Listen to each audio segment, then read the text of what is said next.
ఓం సాయిరామ్. బాబా భక్తులందరికీ కూడా నమస్కారం అండి. అందరూ కూడా సుఖంగా సంతోషంగా ఎప్పుడూ కూడా ఆనందంగా ఉండాలి అని చెప్పి ఆ బాబాగారి తరపున నేను కూడా మనస్ఫూర్తిగా కోరుకుంటున్నాను. ఈరోజు బాబాగారు అందించే సందేశం ఏంటి అంటే కనుక, తల్లి బాబా భక్తులందరికీ కూడా రేపు డిసెంబర్ 19న అమావాస్య కీడుతో వచ్చింది. రాత్రి 12 గంటల లోపు ఈ పరిహారం అనేది తప్పనిసరిగా చేయాల్సిందే. ఉన్నది ఉన్నట్లుగా నీ జీవితంలో జరిగే పచ్చి నిజం చెప్తాను, జాగ్రత్తగా వినమ్మా అని చెప్పి ఏదో తెలియని సందేశంతో బాబాగారు ఈరోజు మన ముందుకు వచ్చారండి. మరి బాబాగారు ఏం చెప్పినా కూడా అది మన మంచి కోసమే, మన భవిష్యత్తు కోసమే అని చెప్పి మనందరికీ కూడా తెలిసిన విషయమే కదా. కాబట్టి ఈ వీడియోని ఎక్కడ కూడా స్కిప్ చేయకుండా చివరి వరకు చూసే ప్రయత్నం చేయండి. అప్పుడే మీకు పూర్తి వివరాలు తెలుస్తాయి.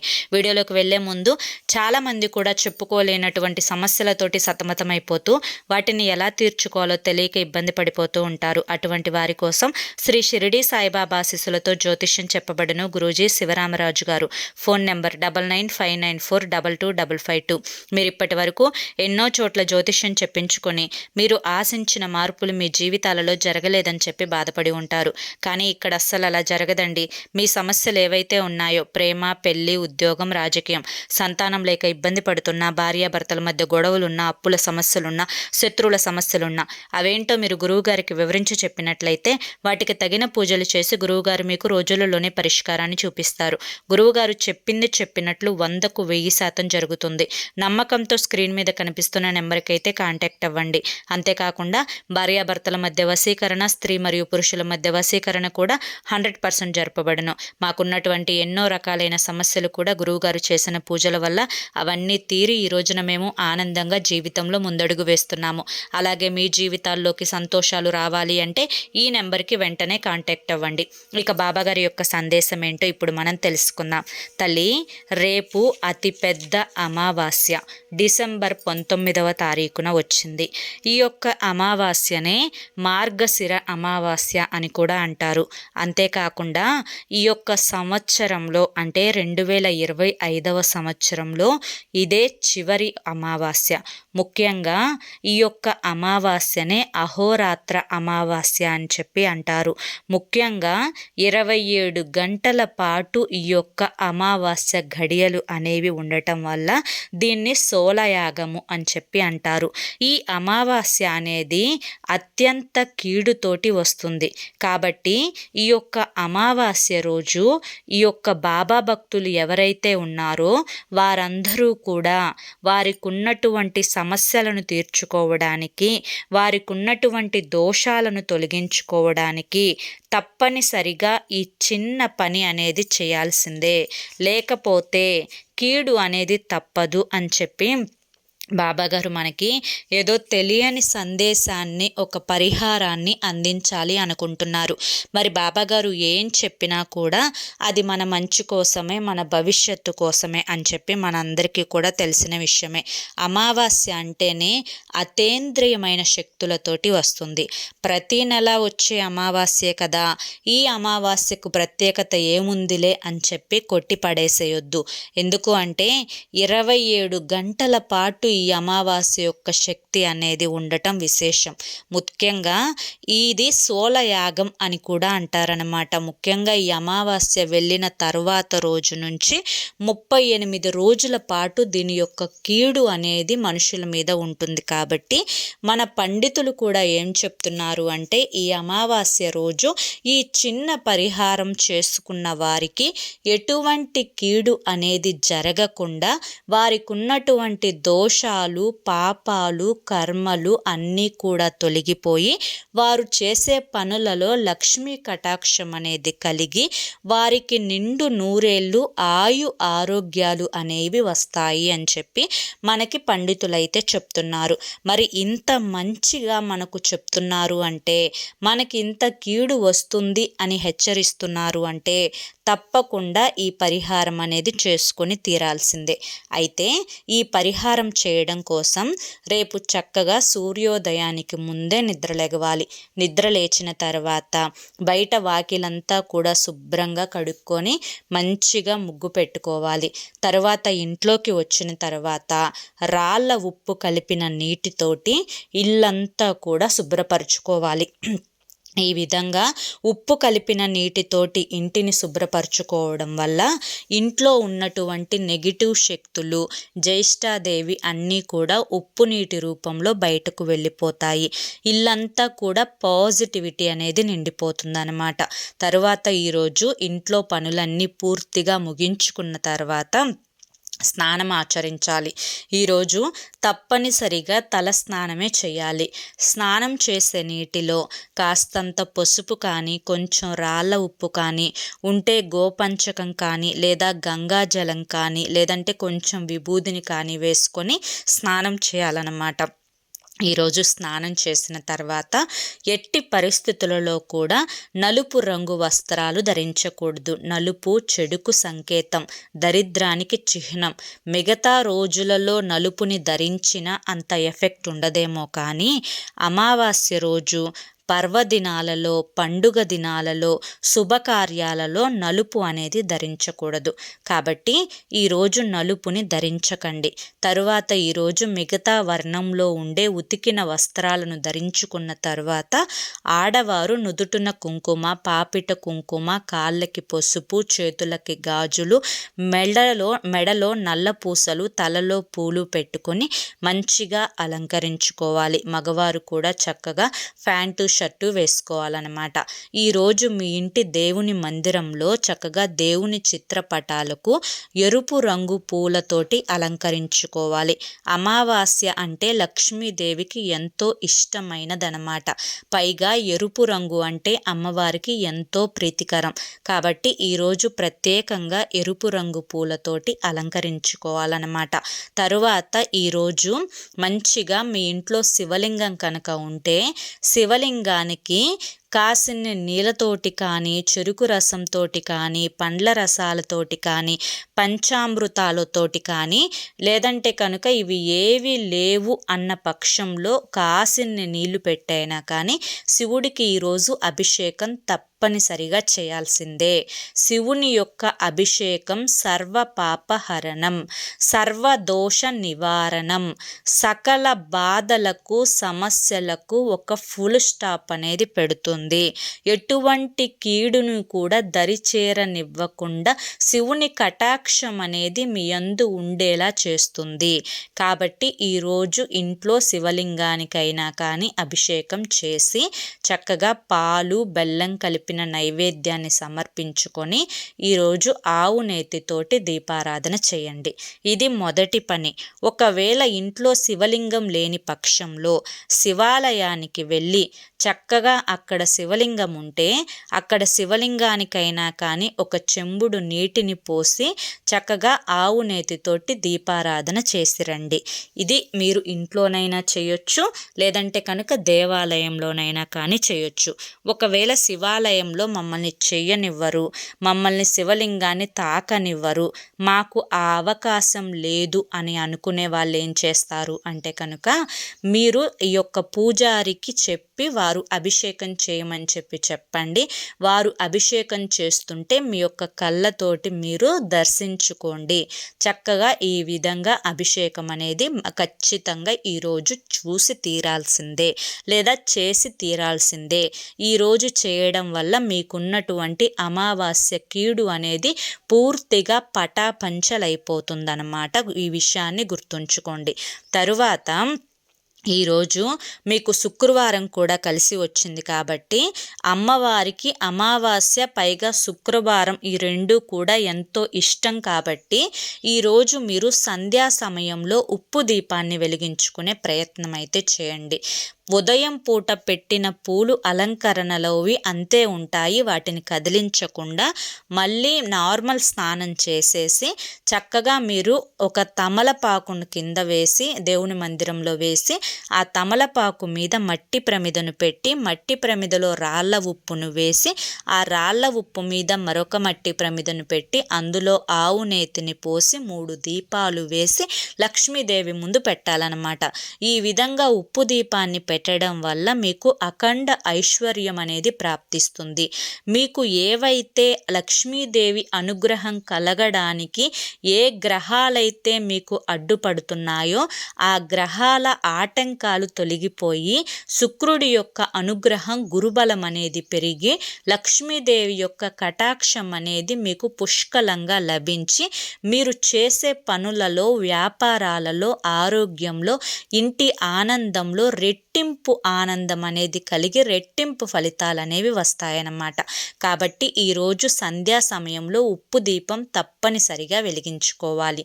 ఇక తరువాత వచ్చేసి ఈరోజు ఒక పచ్చటి నిమ్మకాయను తీసుకోండి. ఇది సంధ్యా సమయంలో అంటే 6:15 నుంచి 7:15 మధ్యలో చేసుకోవాలన్నమాట. మీరు ఈ యొక్క పచ్చటి నిమ్మకాయని ఏం చేస్తారు అంటే నిలువుగా కట్ చేయండి.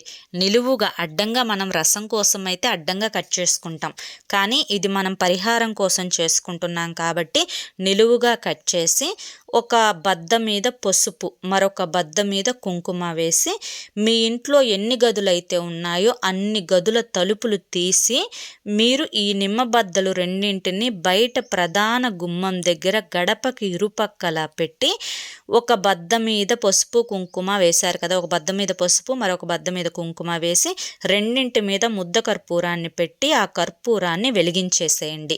ఇలా వెలిగించడం వల్ల ఇంట్లో ఉన్న వారి మీద ఉన్న నరదిష్టి, ఇంటికి ఉన్న నరదిష్టి అంతా కూడా భస్మం అయిపోతుందన్నమాట. ఇలా చేసిన అనంతరం మీకు 2 నిమిషాల్లోనే ఇల్లంతా పాజిటివిటీ నిండుతుంది. ఇంట్లో నుంచి ఏదో ఒక బరువు, భారం, చెడు శక్తి వెళ్ళిపోయిన ఫీలింగ్ వస్తుంది. ఇల్లంతా కూడా ప్రశాంతకరంగా ఉంటుంది. మనసంతా కూడా తేలికగా అనిపిస్తుంది. కాబట్టి ఈ పరిహారం సంధ్యా సమయంలో చేసుకోండి. ఇక తరువాత ఈరోజు మీరు ఉదయం పూట కానీ లేదంటే సాయంత్రం పూట కానీ ఏదో ఒక సమయంలో మీ ఇంటికి కట్టిన బూడిద గుమ్మడికాయ ఏదైతే ఉందో అది తీసివేసి కొత్త గుమ్మడికాయని తీసుకొని అది దేవుని మందిరంలో పెట్టి చక్కగా పసుపు రాసి కుంకుమ బొట్లు పెట్టి మంచిగా పూజించుకొని తర్వాత ధూపపు పొగను చూపించి ఆ కొత్త గుమ్మడికాయని ఇంటికి కట్టుకోండి. ఈ విధంగా అమావాస్య రోజు కట్టుకోవడం వల్ల ఇంటికి ఉన్నటువంటి కీడు అనేది పూర్తిగా తొలగిపోతుందన్నమాట. కాబట్టి ఈ పరిహారం అనేది తప్పనిసరిగా చేసుకోవాల్సిందే. కుదిరితే ఈరోజు బాబా గారి యొక్క గుడికి వెళితే కనుక దునిలో మీరు ఎండు కొబ్బరికాయ ఉంటుంది, అంటే ఎండు కొబ్బరి బోండా ఉంటుంది కదా, మనకి బయట అమ్ముతారు బాబాగారి గుడి దగ్గర. ఆ బోండాను తీసుకొని మీ యొక్క కష్టాలు, బాధలు, సమస్యలు ఏవైతే ఉన్నాయో అవన్నీ కూడా నెరవేరిపోవాలి, మా మీద ఉన్నటువంటి కీడు, నరదిష్టి తొలగిపోవాలి అని చెప్పి ఆ కొబ్బరి బోండాన్ని దునిలో పడేసేయండి. ఈ విధంగా దునిలో పడవేయటం వల్ల అమావాస్య రోజు, ఇక్కడ వారంతో సంబంధం లేదు, అమావాస్య ఒక్కటే మనకి ముఖ్యం.